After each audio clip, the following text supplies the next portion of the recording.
Dapto! Akin ang pera mo! Hindi mo pwedeng gawin sa akin to. Bakit? Hindi mo ba ako kilala? Isa akong politiko. Ha? Kung ganun, akin ang pera namin!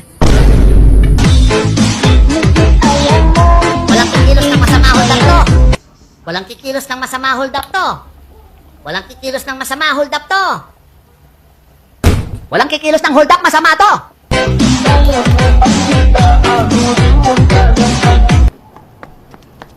Halaka! Anong ginawa mo?